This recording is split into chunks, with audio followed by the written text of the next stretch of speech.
All right, good morning, folks. Today is October 20th, 2023. This is Coffee with Community Services. My name is John Decker, the Director of Community Services at Alta California Regional Center. We're going to do some introductions of some staff from Community Services, and then we will get into our agenda for today.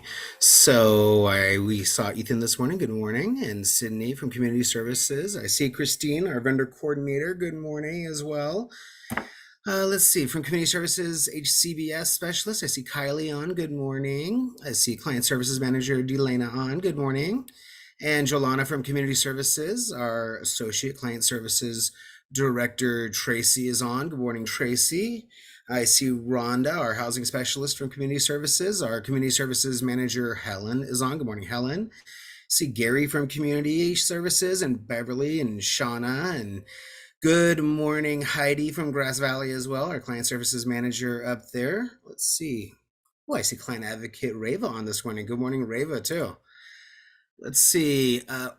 Carly is on, and I see Zach, my assistant, is on as well. Rihanna is on from Community Services. Morning, Rihanna. Our Client Services Director, Michelle Johnson, is on. Associate Client Services Director, Faye, is on this morning. Our Intake and Clinical Director, Camellia, is on. Good morning. Jeanette, our new Community Services Specialist, is on. I don't know if we introduced folks last week. I got to find out who we introduced since I missed a meeting. Client Services Manager, I see Wyatt out there. Hello, Wyatt. Let's see, and I see Marty as well. Good morning, Marty. Wow, we got a good full house of staff. Adriana, I think I said hi. I think I caught you. I hope I did. I was talking to Adriana this week that she might break the record on new vendorizations because I keep seeing all these new vendorizations she's doing. And she says, and I have so many more still to do. So, all right, let's jump into our agenda here for today. And Garrett, I have you down. So be prepared. I'll probably have you go first right after I do the agenda. So we'll hear from Garrett first off, related to the Provider Advisory Committee. We're going to have an update on the DSP stipends. We are going to have an update on our CRDP stakeholder meeting that we had. We're going to talk about the DSP surveys, the $8,000 payments. We are going to discuss some new laws that were passed. I do have some information related to the medical minimum wage increase. We had the ARCA meetings. Actually, the ARCA meetings are still going on right now. The executive or the ARCA Board of Directors is meeting right now. And we've got some conferences coming up. We've got a job fair coming up. So lots of exciting things to talk about. So I will throw it over to Garrett first. Garrett, do I need to have you be able to share your screen? No, as long as I can do a little attachment in the chat, I should be good. Cool. And I'm pretty sure I can. If I can't, I'll let you know. For those of you who don't know, I'm Garrett Broadbent. I'm the co-chair for the Provider Advisory Committee and the chair of one of the subcommittees, the Vendor Relations Committee. For those unfamiliar, Provider Advisory Committee is a group of designated providers in the catchment who provide technical expertise to the regional center. We meet every month except for August and December on the second Thursday of the month at 9:30. So first of all, for those interested, please come out. You can join in person or you can join via Zoom. Secondly, Vendor Relations Committee, we do a back and forth process with the regional center to work out collaboration and communication for just improvements in those areas for both of the organizations, meaning all of us providers and then also the regional center. Each one of the subcommittees, we set goals for the year, like specific goals to reach the outcomes that we've made a priority for PAC, for the Provider Advisory Committee. And we'd like more providers' input for the Vendor Relations Committee, meaning like we have a priority set to improve collaboration and communication. But we've kind of reached our limit on the specific items that members of the Vendor Relations Committee have identified. And so we'd love more input from the wider provider group.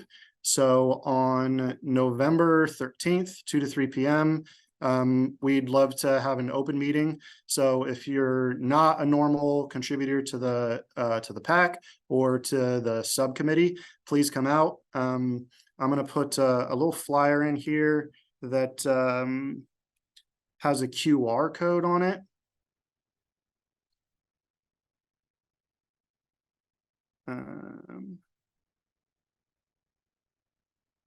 So you're welcome for that meeting. You're welcome to come out here to the Creative Living Options office in West Sacramento. There's also a QR code on there if you'd like to join by Zoom. And if you have any questions or you just want to give me a heads up that you're going to be coming out here in person and you want your favorite flavor of kombucha, shoot me an email. My email is also on the flyer and I can type that into the chat. It's gb@creativelivingoptions.org. Yeah, thanks, John, for the time.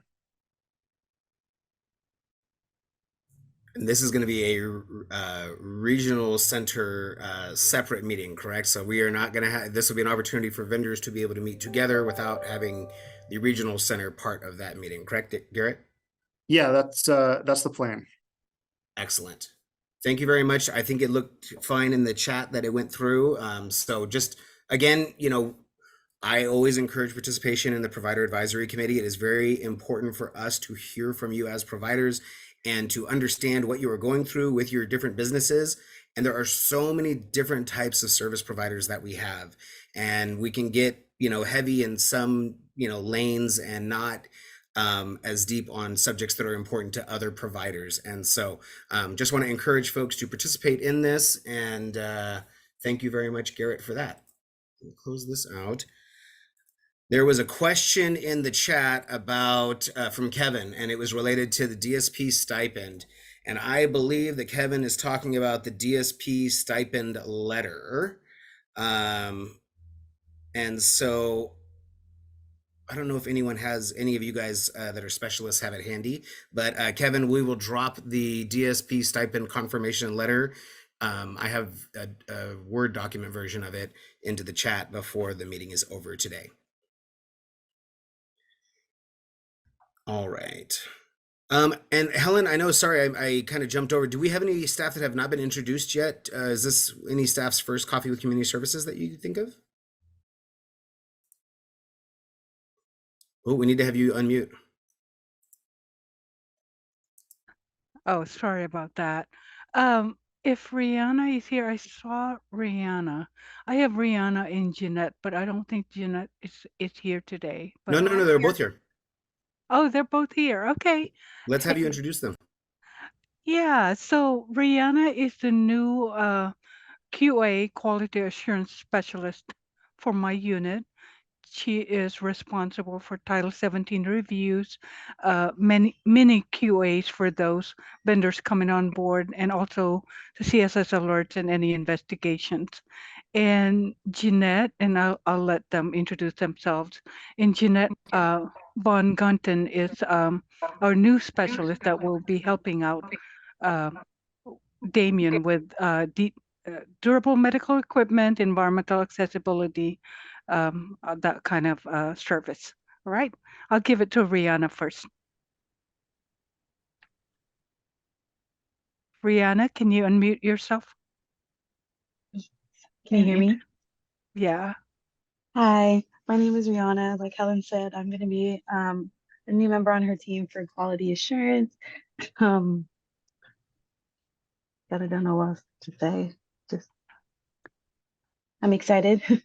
I already kind of like dived into everything, more so with like the CSS alerts and everything. But I created this massive, and Helen can kind of attest to it, this massive Excel sheet for all the Title 17s that pretty extensive. So we're going to have our work cut out for us, but I'm excited. All right. Thank you, Rihanna. Jeanette? And hi, I'm Jeanette, and like she said, a new specialist in DME and transportation, environmental accessibility. Those will be my areas, and I'm happy to be here. Thank you.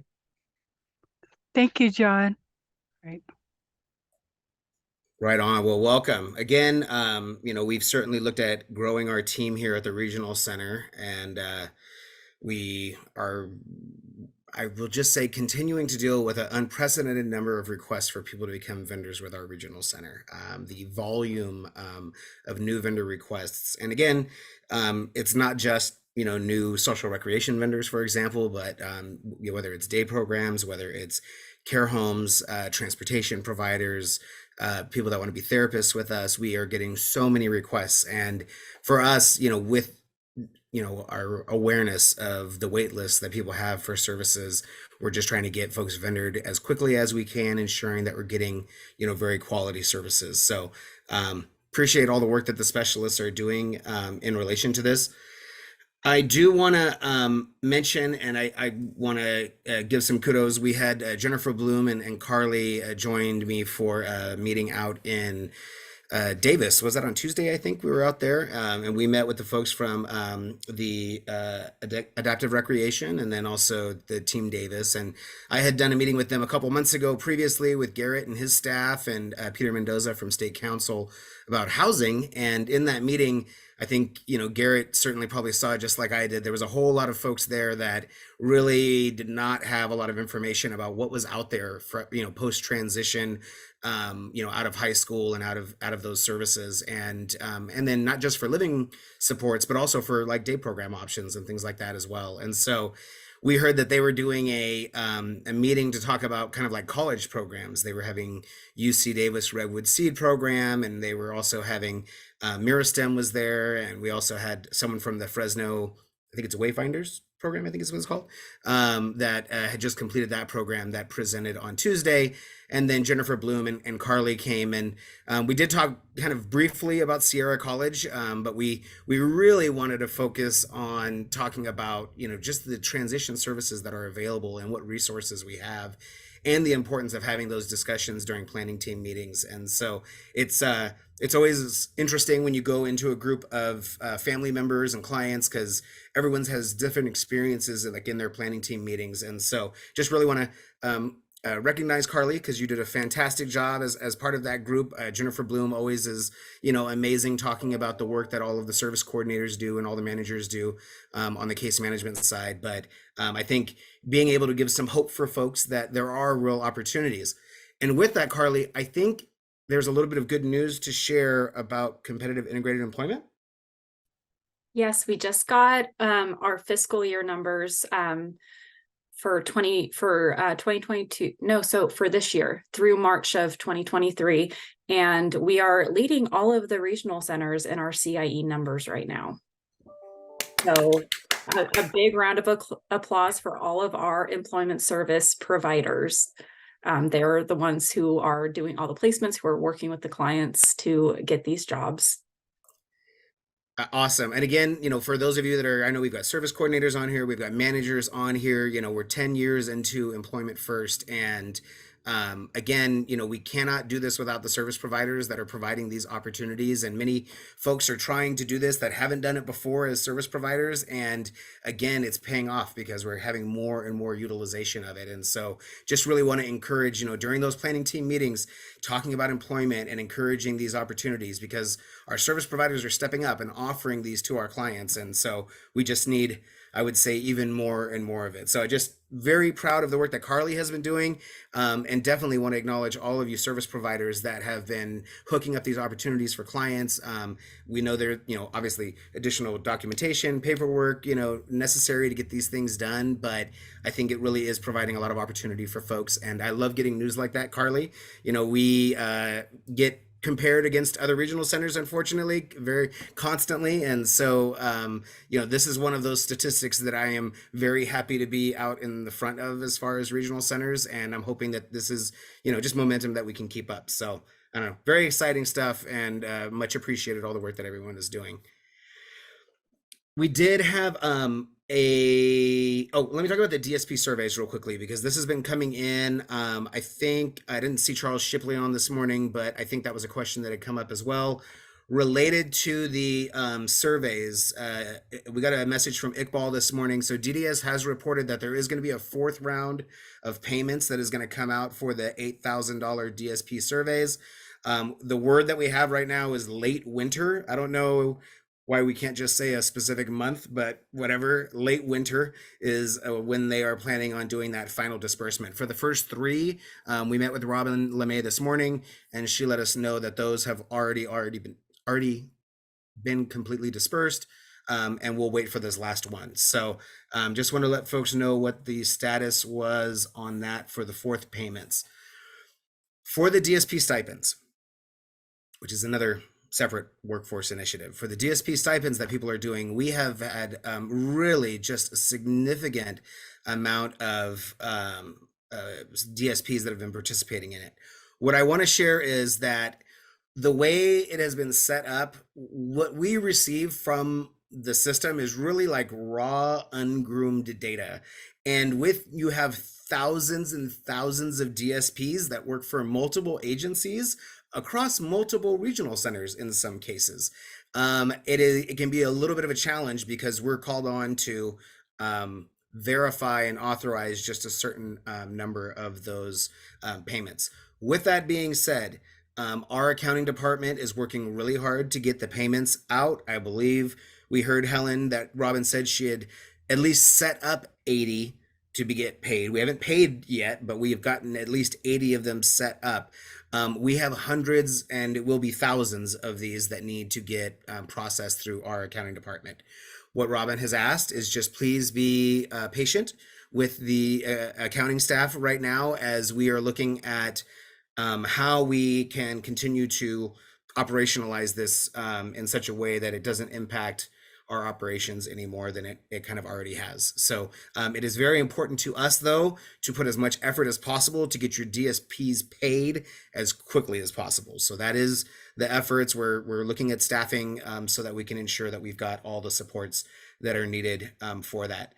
I would ask, I know the question came up a couple weeks ago, and I don't know if it was something that was brought up in this meeting, but it has been discussed at the community services directors meeting last week, as well as the executive directors meeting, which is, does anyone have any further feedback about the quality of the DSP stipend trainings that they may have heard from their staff? The challenge is that we're not DSPs, and so we're not logging in ourselves to go check out all the training. So just wondering if any, I know we had heard some positive remarks a couple weeks ago, but I was just wondering if anyone else had any further feedback. Eric?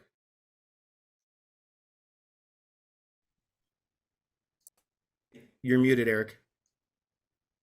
Which is weird because it doesn't say that you're muted. How about that? That sounds perfect. There Yeah. you go.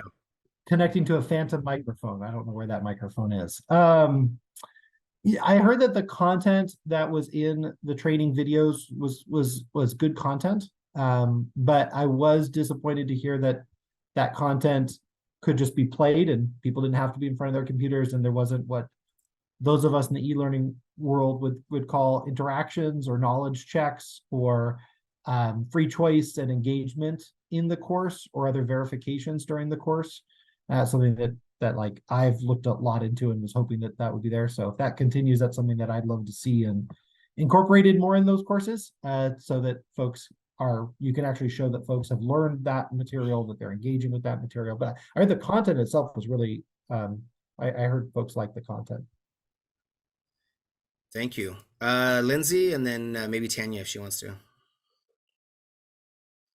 I logged in as a DSP. We're not taking the stipend for it, but so I could take the trainings. And so far I've only taken the code of ethics one, and it was really good. It was really relatable, easy to follow. And it was like situations that DSPs actually run into pretty frequently. So that one I thought was really good quality. So it was actually relatable. It was, yeah, very relatable. All right, I'm gonna hop in the chat real quick. So Tanya Nally says, staff reported it was great training. Thank you for that too. I'm disappointed, Eric, in what your feedback is, because for years some of us in community services have really wanted to bring more online trainings to you all as service providers.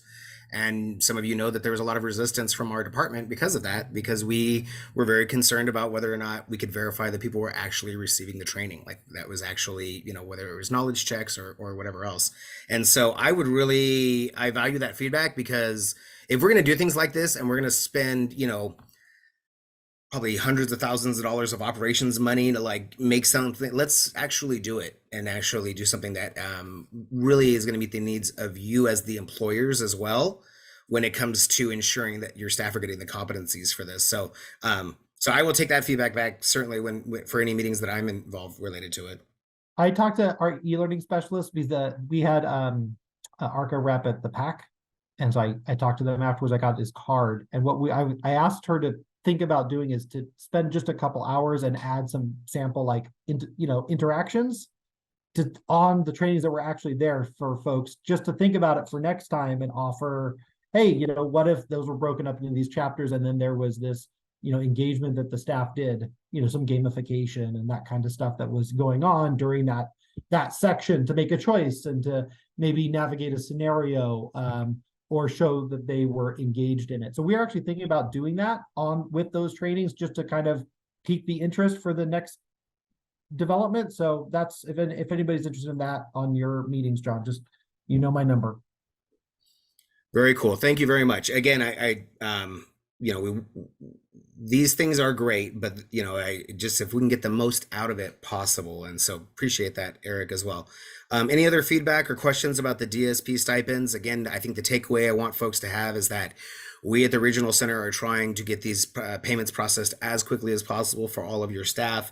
And I understand that we're still kind of working with DDS, because we know that there's going to be more and more of these that are coming in, to see if the data that we get from the system itself can be kind of cleaned up a little bit, which will aid us in processing these a little bit faster.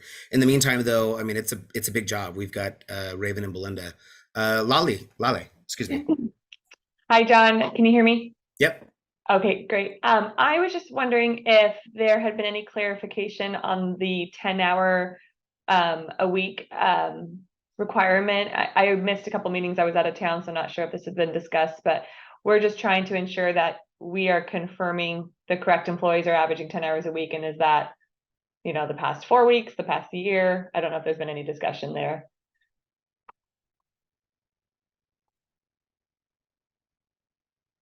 So 10 hours a week over like what time period? I don't know if there's been any specific questions. I will tell you, we've asked for further guidance from the department. Like Lori has specifically asked for further guidance from the department about this. And it was really just a restatement of what it already says. And so, we are taking because some people are saying, well, do my DSPs even qualify for this? And again, I think we have a very open view about it, but I can try to get that clarification. They've just been pretty weak on giving out guidance right now. I think they're just still gathering so many different questions about that, but 10 hours a week over what period?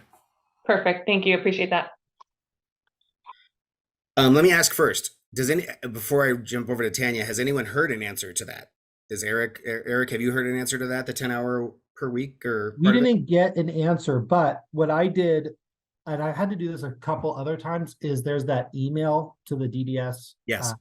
So I wrote an email on that topic that I had two points, and I told them this is how I'm interpreting it, and if they want to give me alternative advice, let me know. And I'll tell you what I did. I said, we are going to go from over the past year, so from January till now, whatever their average is, or the most recent 30-day period, is what I said, is how we're going to interpret it, because we have staff who were inactive for a while, like as a respite worker. You Layla, we're in the same boat, that we have staff who are inactive who are now active. So we said we're gonna qualify them under both. Now, legally, will that hold up? No, but I've done my due diligence. I feel like, since we've asked and not given an answer, and I said, if you have an alternative interpretation, please let us know. So that's what we're going to do. And then the other one was drivers. It's pretty clear to me that drivers do qualify, but I sent that in some screenshots of some of the things that we got. And I said, listen, you didn't actually say drivers. You said transportation staff. That could be interpreted as a bus aid. I'm interpreting that as drivers. drivers are doing care and supervision. They are doing, help. They're doing a lot of work that I consider to be Code of ethics, it all makes sense. Yeah, so I was like, Drivers they too. definitely need these trainings. So I'm interpreting drivers as being a DSP as well, as long as they're spending 50% of their time, driving. So that's what I did. I don't know if it'll hold up, but I wanted to document that. I had reached out to the department, and if they don't give me an answer, that's what I'm moving forward with. So Michelle Ramirez dropped in the chat as well. The 30 days is what she's looking at as well. And that makes sense to me, certainly.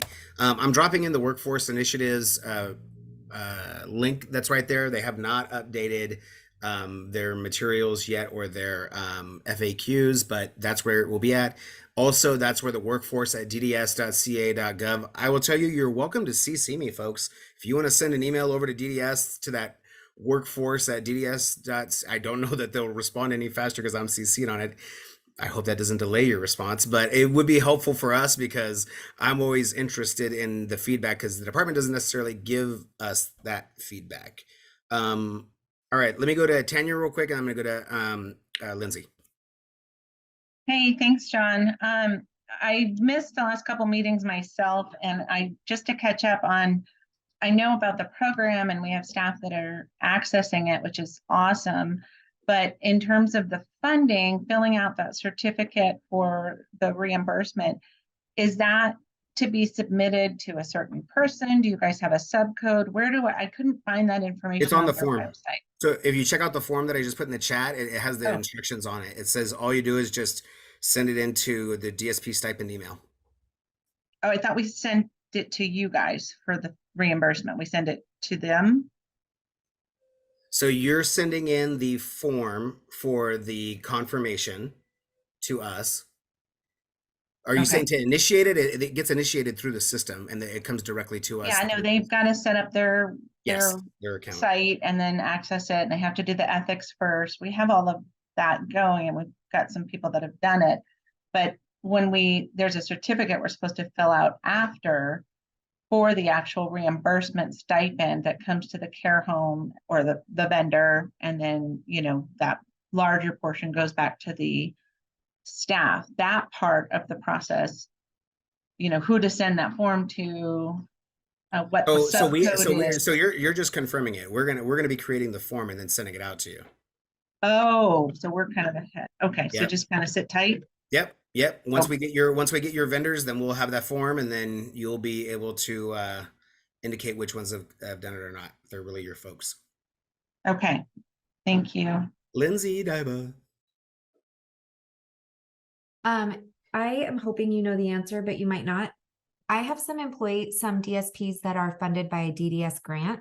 They are not currently funded by Regional Center purchase of service dollars. Are they eligible for the stipend? Ooh, I first off think you should start all of your questions with, I might not know the answer. I believe that it is linked to Regional Center purchase of service. I think that's like one of the few things that is in the language. I'm just gonna write this down. So it's DDS grant funded. Is it through like an employment grant? Or Yeah, like it's through an employment grant. I feel like we need to figure out a way to make. Wait. Did we vendor you to pay you money for your employment grant? No, it's DDS is paying us directly. Yeah. Okay. But it's like you're DDS right. money, so I feel like they should be eligible. No, they should. I like this idea, and I'm following too. And I think whether it's these folks or the people that have the social rec grants, I don't know. I didn't see Christy Schaefer, but Helen, you like social rec grant people too. Feel like we should be able to maybe have this apply to them as well. But let me get some clarification on that. Thank you. Okay, and so the employment grant funding. Anything else that we can try to get information on about the DSP stipend for folks? Again, we're all looking forward to them updating the FAQs that still say coming soon at the bottom of them. All right, about the workforce initiatives. Additionally, the workforce initiative for the technology pilot program is rolling forward. We've been continuing to meet with our groups and developing our cohorts for the first group of folks that are going to be doing the technology pilot.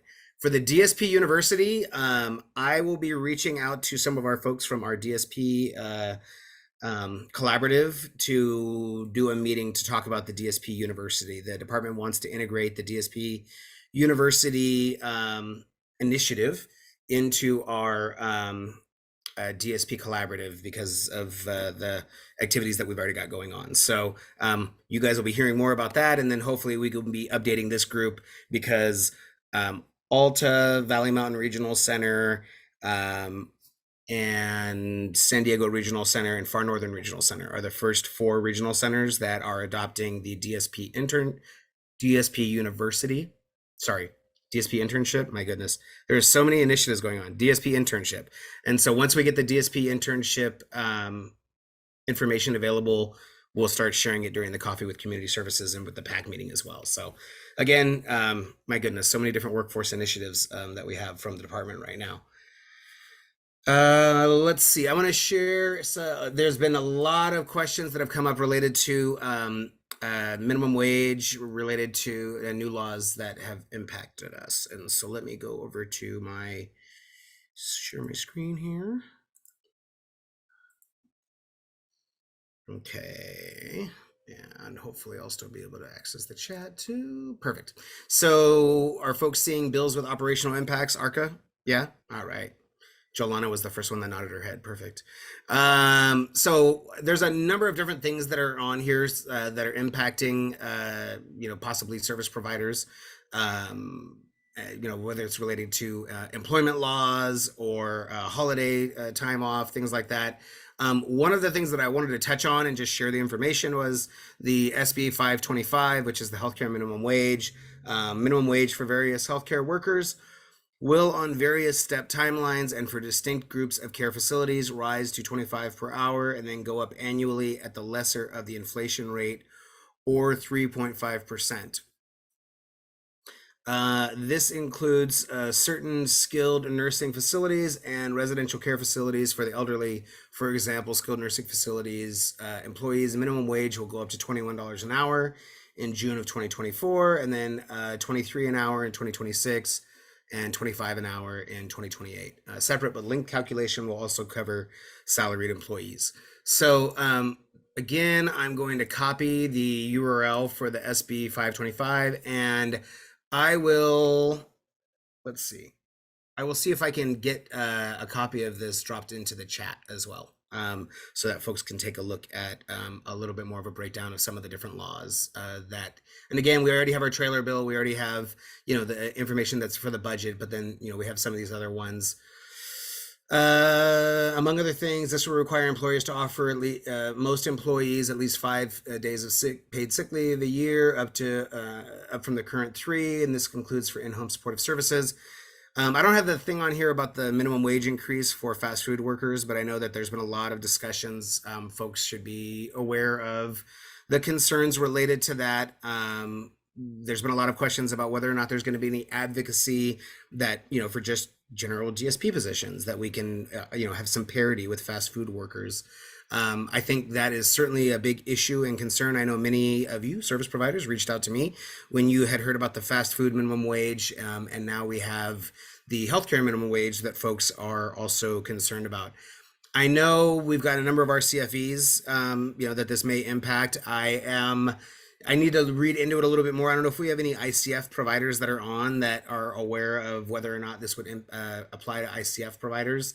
If it applies to RCFE providers and it applies to skilled nursing facilities, I would assume that ICFs would be included in this, but I need to go into this a little bit more. I did get reached out to by Antonio Ranit, who is the representative from the Provider Advisory Committee as it relates to residential things.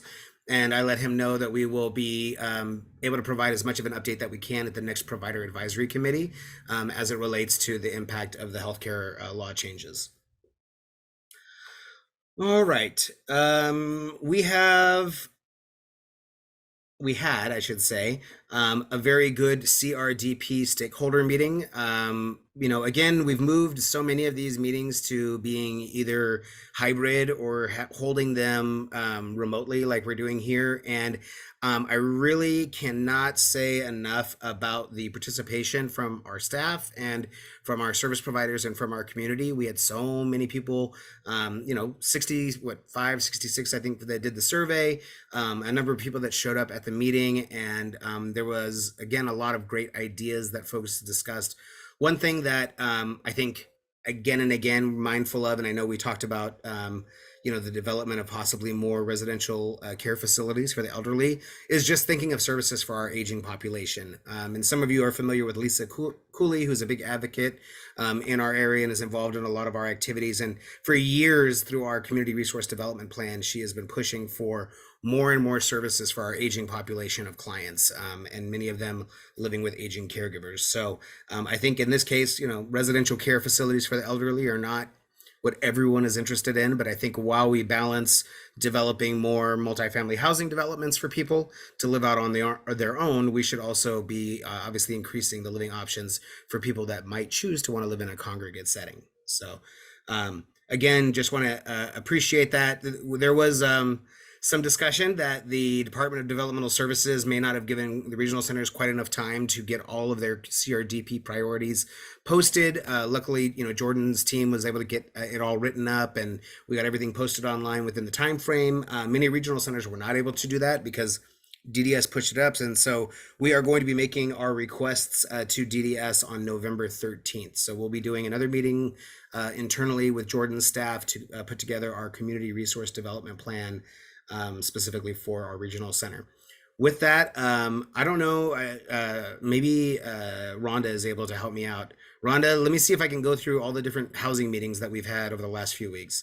So we've been looking at where our next housing projects are going to be for our regional center. And so with that, we've met with, let's see if we can count it out. So we went with Mercy Housing, we met with Christian Church Homes, you met with McCormick, Barron, and Salazar. Who else have we met with? Volunteers of America, Yolo County. Who else? I know there's been a few more. And then what do we have? Sorry, trying to unmute myself. We also met with Mutual Housing. We met with Chelsea, Mercy Housing. Trying to think who else. I think that was all of them. A lot. So yeah, quite a bit of housing developers. And I know we've shared with folks that we created a new webpage on Alta's website that is, if you want to develop multifamily housing with us, it kind of gives all of our information. But it's been very exciting. Once folks, they just need the awareness, I think, that these funds might be available. And so Rhonda and I have been having some great meetings, both with developers and then also with local elected officials and others. I will still say there is just so much support in Yolo County from the Board of Supervisors there as it relates to doing more affordable housing development. So just had a meeting with them on Tuesday as well, because there's going to be some new possible developments. I don't know if anyone lives in Woodland or was at the Woodland City Council meeting on Friday or Tuesday, but the Woodland City Council, there was a big discussion about affordable housing right in the center of Woodland on some property. And again, I think Woodland, I think the Sutter, Yuba County area up there, Marysville, like that, that area. And then certainly, out in our other outlying office areas as well, we want to look at trying to do as many of these projects as we can. So really want to commend Rhonda. She's been working very hard in getting all of these housing meetings scheduled so that we can put a plan in front of the department. She's also been, working on this assistive technology program that we are trying to get off the ground as well. And then one other thing, we are at Supported Life Conference next week. I think we're doing Thursday morning, if I remember correctly. Yeah. So we are presenting with the folks from the Disability Housing Alliance. This is the group of primarily parents, but we have advocates and service providers that participated in it as well as clients. And We are going to be talking about the work that we've done together in developing a relationship with local county entities, city entities to support more affordable housing development within our catchment area. So we're really looking forward to doing the Supported Life Conference with them. We do want to encourage folks, if you have not registered for the Supported Life Conference and you're interested in doing so, I will write in the chat, drop the link. Whoops. Well, there's the link for the minimum wage for healthcare workers. And there is information if you still want to register for the Supported Life Conference. It's going to be October 26th and 27th. Eric, you guys have a big talk at that as well. What are you guys going to be talking about? Well, we're the second day, I think, of the conference, that lunch session. We're talking about the DSP Collaborative. So it's going to be Tony Anderson, from Executive Director of VMRC. And it was going to be Lori, but she's out of town. So I'm going to step in as a provider here at Alta. And we're going to be sharing a little bit about the work of the DSP Collaborative, what it is, why we're doing it, and, also, kind of some future goals that we have there. I was on that DSP internship meeting, and so me and a few others brought that up. So I'm really glad they took that up there. It's just another example of, if we were to develop those platforms. And so that's going to be our presentation. There's also a follow-up, smaller session too, after the main one about it. And I might hang out with you guys for that one. We'll see. If I'm staying for the conference. I don't even know if I am, Rhonda. I guess we'll figure that out. Because there's a lot going on. Next week we also have there's going to be CCLN is putting on a housing meeting on Tuesday, and then on Wednesday the Lanterman Housing Alliance starts their conference, and then Thursday it'll be Supported Life Conference. So busy week next week for conferences. I do want to touch on the DSP Collaborative real quickly. Carly, I know we have our flyer that I was showing when I first started the meeting, but I don't think I put it on with the recording yet. And so I really want to encourage folks to be signing up for the Disability Industry Career Expo. It is going to be November 7th. I thought I saw like we had about 30 folks or more signed up as service providers that are planning on having their tables out there. So again, this is going to be right in the center of the campus there for Sierra College, and just really want to encourage as many of you as possible to come and participate in that job fair. All right. And let's see.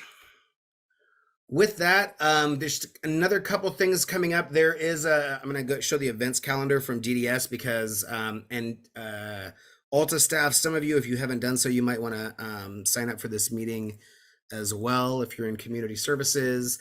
Are you guys seeing DDS's events calendar? Yeah? All right.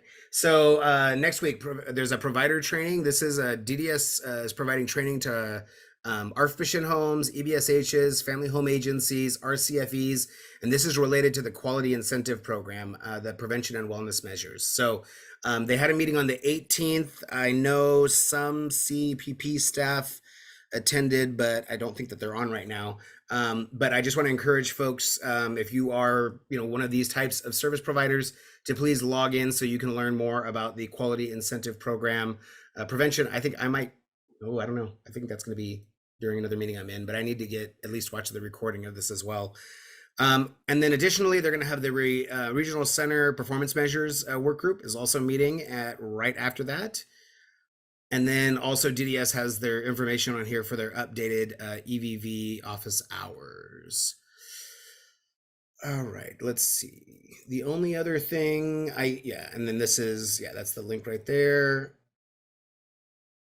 I don't think we have much more. Oh, I did want to just share real quickly. If you want to get ARCA information on where they post their updates on legislation and things like that, if you want to follow them, I'd encourage you to check out their website. And so I just dropped that in there as well. Helen Neary, will we have anything else for our service providers today? I don't think so, John. All right, now I got to check with Michelle Johnson and Camelia and Jennifer, see if they got anything else for folks. Yeah. Jennifer, are you here the whole time? Yes. Oh, Well, well no. then. No, Oh, no, you, I joined at 11:10. I was tardy. okay. Well, then I hope you heard us say you did such a fantastic job on Tuesday. I at the- did. That was very kind of you. That Thank was you. awesome. Camelia? Nothing to add. We still have applicants coming through. So we are working just live time with CSS and bringing providers, psych providers, psychologists to help support us with the eligibility review process. So we are working status quo. Awesome. And Michelle, nothing else shaking in client services? Right on. Rocking and rolling.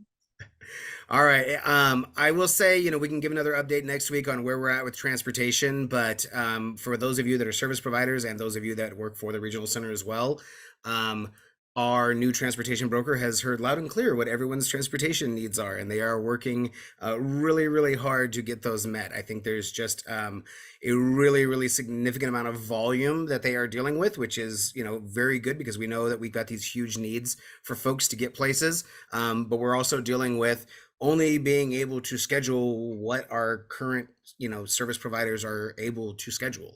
And so with that, we're certainly looking at getting more utilization out of our current transportation providers, but it's also very important, and I know that Damien and the others are working to get those new transportation vendors vendored as quickly as possible too. So maybe next week we'll do a little bit more of an update on kind of the status with some of that stuff. So with that, thank you all very much. Please, before you leave, check out that in the chat, Garrett's flyer that he put in there, save that. It goes away once the chat goes away. So hopefully you participate in the vendor relations moving forward. All right. With that, thank you all very much. If you need anything, please reach out to your assigned community services specialist. All right. Take care, folks.